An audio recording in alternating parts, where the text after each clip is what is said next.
لقد كان لكم في رسول الله أسوة حسنة۔ سورۃ المدثر کی ابتدائی آیات یا ایھا المدثر سے وَلِرَبِّكَ فَاصْبِرْ تک نبی صلی اللہ علیہ وسلم کو کئی حکم دیے گئے ہیں جو بظاہر تو بہت مختصر اور سادہ ہیں، لیکن حقیقتاً بڑے دروس و مقاصد پر مشتمل ہیں اور حقائق پر ان کے گہرے اثرات مرتب ہوتے ہیں۔ انذار کی آخری منزل یہ ہے کہ عالم وجود میں اللہ کی مرضی کے خلاف جو بھی چل رہا ہو اسے اس کے پرخطر انجام سے آگاہ کر دیا جائے،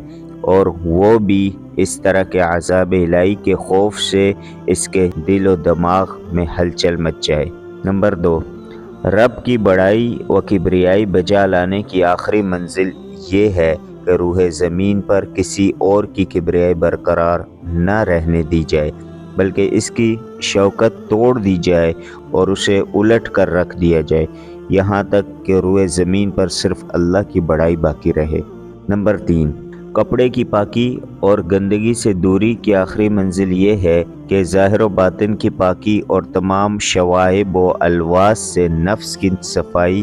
کے سلسلے میں اس حد کمال کو پہنچ جائے جو اللہ کی رحمت کے گھنے سائے میں اس کی حفاظت و نگہداشت اور ہدایت و نور کے تحت ممکن ہے، یہاں تک کہ انسانی معاشرے کا ایسا اعلیٰ ترین نمونہ بن جائیں کہ آپ صلی اللہ علیہ وسلم کی طرف تمام قلب سلیم کھنچتے چلے جائیں اور آپ صلی اللہ علیہ وسلم کی ہیبت و عظمت کا احساس تمام کج دلوں کو ہو جائے، اور اس طرح ساری دنیا موافقت یا مخالفت میں آپ صلی اللہ علیہ وسلم کے گرد مرتکز ہو جائیں۔ نمبر 4،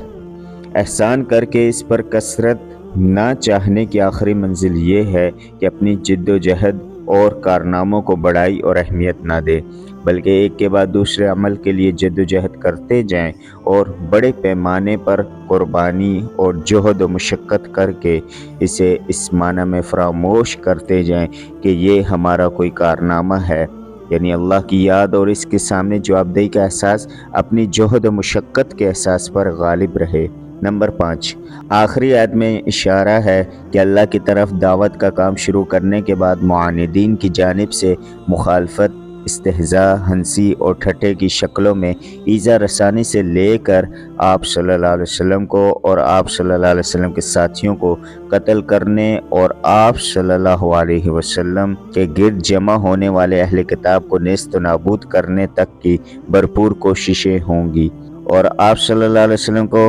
ان سب سے سابقہ پیش آئے گا، اور اس صورت میں آپ کو صلی اللہ علیہ وسلم کو بڑی پامردی اور پختگی سے صبر کرنا ہوگا، وہ بھی اس لیے نہیں کہ اس صبر کے بدلے کسی حظ نفسانی کے حصول کی توقع ہو،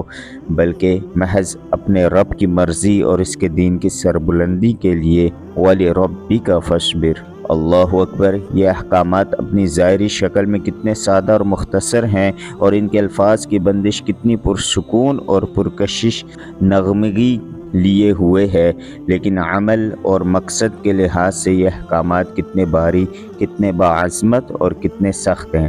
اور ان کے نتیجے میں کتنی سخت چومکھی آندھی بپا ہوگی جو ساری دنیا کے گوشے گوشے کو ہلا کر اور ایک دوسرے سے گتھ کر رکھ دے گی۔ انہی مذکورہ آیات میں دعوت و تبلیغ کا مواد بھی موجود ہے۔ انذار کا مطلب ہی یہ ہے کہ بنی آدم کے کچھ اعمال ایسے ہیں جن کا انجام برا ہے، اور یہ سب کو معلوم ہے کہ اس دنیا میں لوگوں کو نہ تو ان کے سارے اعمال کا بدلہ دیا جاتا ہے اور نہ دیا جا سکتا ہے، اس لیے انذار کا ایک تقاضا یہ بھی ہے کہ دنیا کے دنوں کے علاوہ ایک دن ایسا بھی ہونا چاہیے جس میں ہر عمل کا پورا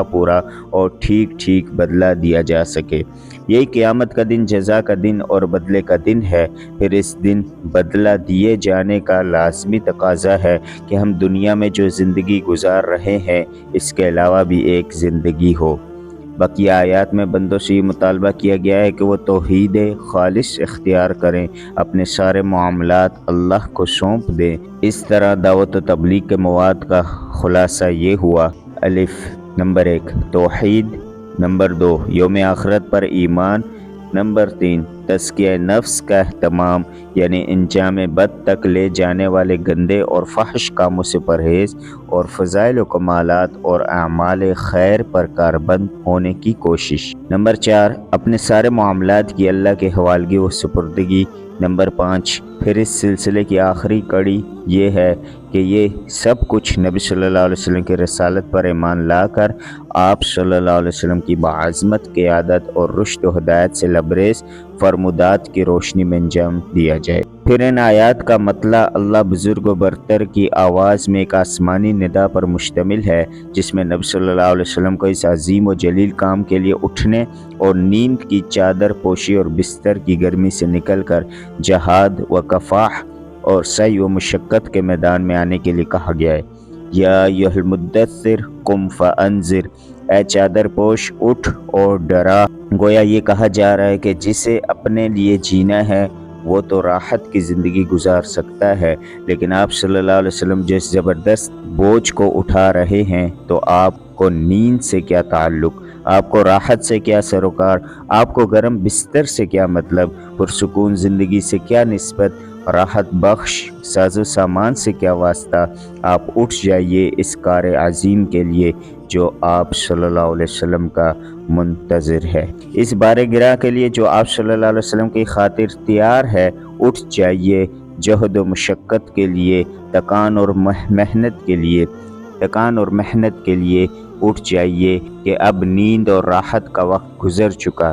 اب آج سے پہم بیداری ہے اور طویل و پرمشقت جہاد ہے۔ اٹھ جائیے اور اس کام کے لیے مستعد اور تیار ہو جائیے۔ یہ بڑا عظیم اور پرہیبت کلمہ ہے۔ اس نے نبی صلی اللہ علیہ وسلم کو پرسکون گھر، گرم آغوش اور نرم بستر سے کھینچ کر تن طوفانوں اور تیز جھکڑوں کے درمیان اتھاہ سمندر میں پھینک دیا اور لوگوں کے ضمیر اور زندگی کے حقائق کی کشاکش کے درمیان لا کھڑا کیا۔ پھر رسول اللہ صلی اللہ علیہ وسلم اٹھ گئے اور 20 سال سے زیادہ عرصے تک اٹھے رہے، راحت و سکون کو خیر بات کہہ دیا۔ زندگی اپنے لیے اور اپنے اہل و عیال کے لیے نہ رہی، آپ اٹھے تو اٹھے ہی رہے۔ کام اللہ کی طرف دعوت دینا تھا، آپ نے یہ کمر توڑ بار گراں اپنے شانے پر کسی دباؤ کے بغیر اٹھا لیا۔